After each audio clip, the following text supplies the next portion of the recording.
সকলের প্রিয় রাকিব ভাই, তিনি বইমেলায় গিয়েছেন। জনাব তারেক রহমান এসেছেন, আসার পরে ওনার গাড়ির পিছনে যেভাবে বিগত ফ্যাসিবাদী আমলে ছাত্রলীগ যেভাবে হাসিনার পিছনে দৌড়াতো, সেভাবে ঠিক একইভাবে আমরা ওনাকে দৌড়াতে দেখেছি। আওয়ামী লীগ এবং খুনি হাসিনা যে দোসররা যারা আমাদেরকে জুলাই বিপ্লবে 2000 ভাই বোনকে শহীদ করেছে, এই সন্ত্রাসীরা একে একে তারা জামিন পাচ্ছে। তারা জুলাইয়ের আকাঙ্ক্ষাকে ধারণ না করলে আমরা বলতে চাই বাংলাদেশের ছাত্র জনতা আবার রাজপথে নামবে। জুলাই বিপ্লব পরবর্তী আজকে বাংলাদেশের মানুষের আকাঙ্ক্ষা হচ্ছে একটি নতুন বাংলাদেশ, যে বাংলাদেশের মধ্যে চাঁদাবাজি থাকবে না, যে বাংলাদেশের মধ্যে সন্ত্রাস থাকবে না, রাহাজানি থাকবে না, দুর্নীতি থাকবে না, মাফিয়াতন্ত্র থাকবে না, কারো কোনো জুলুম চলবে না।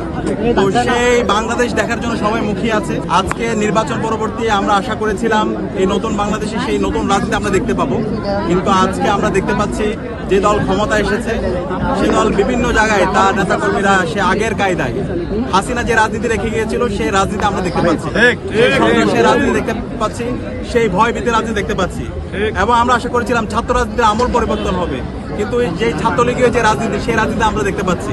আজকে আমরা দেখতে পেলাম আমাদের জুলাইয়ের সহযোদ্ধা, যিনি দীর্ঘ ফ্যাসিবাদ বিরোধী আন্দোলনে আমাদের সহযোদ্ধা ছিল, আমাদের সকলের প্রিয় রাকিব ভাই, তিনি বইমেলায় গিয়েছেন। জনাব তারেক রহমান এসেছেন, আসার পরে ওনার গাড়ির পিছনে যেভাবে বিগত ফ্যাসিবাদী আমলে ছাত্রলীগ যেভাবে হাসিনার পিছনে দৌড়াতো, সেভাবে ঠিক একইভাবে আমরা ওনাকে দৌড়াতে দেখেছি।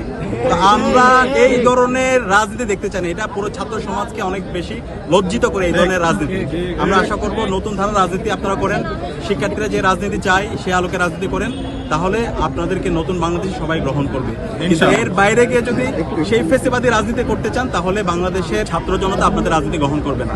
তো আমরা চাই আপনাদের রাজনীতির আমল পরিবর্তন করেন, শিক্ষার্থীদের আকাঙ্ক্ষার আলোকে নতুন রাজনীতি বিনির্মাণ করেন।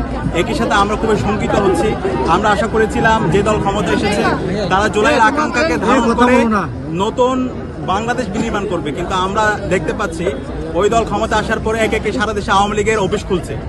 আমরা দেখতে পাচ্ছি এই আওয়ামী লীগ এবং খুনি হাসিনা যে দোসররা যারা আমাদেরকে জুলাই বিপ্লবে 2000 ভাই বোনকে শহীদ করেছে, এই সন্ত্রাসীরা একে একে তারা জামিন পাচ্ছে। এবং আমরা একই সাথে দেখতে পাচ্ছি তাদের দলের বিভিন্ন পর্যায়ের নেতাকর্মীরা তারা জুলাইয়ের আকাঙ্ক্ষাকে ধারণ করছে না, তারা এমন বক্তৃতা দিচ্ছে যেটা হচ্ছে ফ্যাসিবাদীরা যেভাবে বক্তৃতা দিত সেই ধরনের একই বক্তৃতা। এবং আমরা আশা করেছিলাম এই যে শপথ অনুষ্ঠান, সেই শপথ অনুষ্ঠানে আমরা সংবিধান সংস্কার পরিষদে তারা শপথ গ্রহণ করবে, কিন্তু এখন পর্যন্ত তারা শপথ গ্রহণ করেননি। তারা জুলাইয়ের আকাঙ্ক্ষাকে ধারণ না করলে আমরা বলতে চাই বাংলাদেশের ছাত্র জনতা আবার রাজপথে নামবে, আবার জুলাই নেমে আসবে। সুতরাং আপনারা এই ভুল করেন না, জুলাইয়ের আকাঙ্ক্ষাকে ধারণ করেন, শহীদদের আকাঙ্ক্ষাকে ধারণ করেন, নতুন বাংলাদেশের রাজনীতি বিনির্মাণ করেন, তাহলে আপনাদেরকে বাংলাদেশের সর্বস্তরের ছাত্র জনতা নাগরিকরা আপনাদেরকে সার্বিকভাবে সহায়তা করবে। আমরা